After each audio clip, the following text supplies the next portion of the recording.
সমগ্ৰ বিশ্বৰ লগতে আজিৰ আমাৰ বিদ্যালয়তো বিশ্ব পৰিৱেশ দিৱস পালন কৰা হৈছে। এয়া ছাত্ৰ ছাত্ৰীসকলে খুব সুন্দৰকৈ পৰিপাটিকৈ শাৰী পাতি থিয় হৈ আছে এই কাৰ্যসূচীত অংশগ্ৰহণ কৰিবৰ বাবে। ইয়াৰ উপৰিও তেওঁলোকে এয়া আৰ্ট পেপাৰত কিছুমান চিত্ৰ অংকন কৰি আনিছে।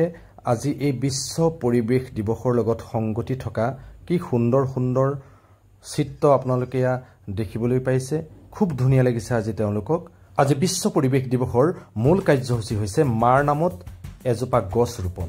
সেইবাবে আমি মাতৃসকলক লগত লৈ ছাত্ৰ ছাত্ৰীসকলৰ সমন্বিতে আজি গছপুলি ৰোপণ কৰিছোঁ আৰু তেওঁলোকক এইটো কথাও উপলব্ধি কৰাইছোঁ যে গছপুলি ৰোপণ কৰিলে নহ'ব, তাক প্ৰতিপালন কৰিব লাগিব। Happy environment day. Sit down.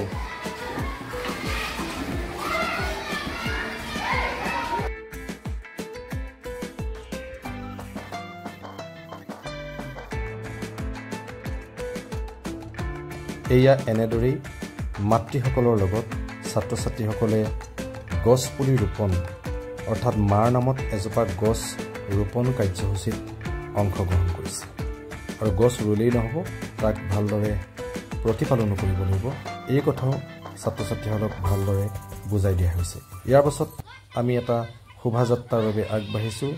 এয়া ছাত্ৰ ছাত্ৰীসকলে গছ আমাৰ পৰিৱেশৰ বাবে কিমান এটা আপুৰুগীয়া সম্পদ বা পৰিৱেশত গছৰ কিমান অপৰিসীম ভূমিকা থাকে আৰু সেই গছ আমি ৰোপণ কৰিব লাগে।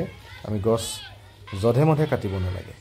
এই শ্লোগানেৰে এক শোভাযাত্ৰা উলিওৱা হৈছে, যাৰ ফলত ছাত্ৰ ছাত্ৰীসকলৰ মাজত এক জাগৰণৰ সৃষ্টি হ'ব বা অঞ্চলত এক জাগৰণৰ সৃষ্টি হ'ব বুলি আশা কৰা হৈছে।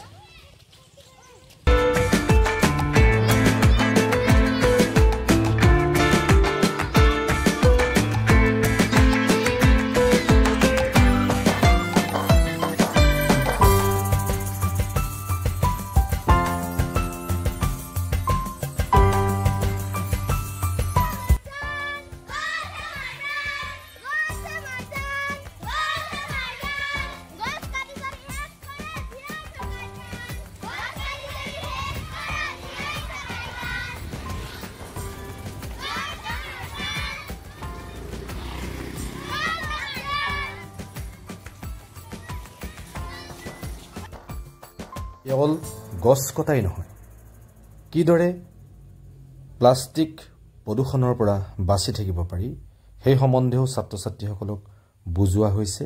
আৰু পৰাপক্ষত যে আমি প্লাষ্টিক ব্যৱহাৰ কৰিব নালাগে বা প্লাষ্টিক ব্যৱহাৰৰ পৰা বিৰত থাকিব লাগে, সেই শ্লোগান লৈও আজি এই শোভাযাত্ৰাটিত আগবঢ়া হৈছে।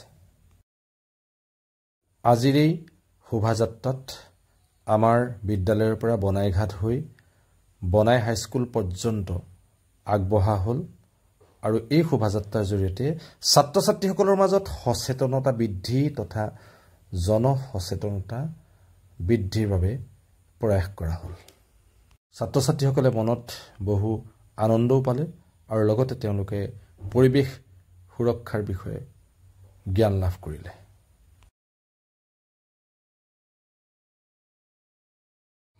ইয়াৰ পাছত ছাত্ৰ ছাত্ৰীসকলৰ বাবে প্ৰস্তুত কৰা মধ্যাহ্ন ভোজনত আমাৰ মাতৃসকলে সহায় কৰি দিয়ে। আজিনো মধ্যাহ্ন ভোজনত কি খুওৱা হৈছে সেয়া আপোনালোকক এবাৰ দেখুৱাব বিচাৰিছোঁ। এতিয়া আমি ৰান্ধনি ঘৰলৈ এপাক মাৰিছোঁ দেই। আজি কি হৈছে খানা? আজি পৰিৱেশ দিৱসৰ লগত সংগতি ৰাখি এয়া ছাত্ৰ ছাত্ৰীসকলৰ বাবে অকণমান মঙহৰ ব্যৱস্থা কৰা হৈছে। আৰু আমাৰ মঙহ আজি ব্যৱস্থা কৰিছে জানো? নমস্কাৰ দিয়ক।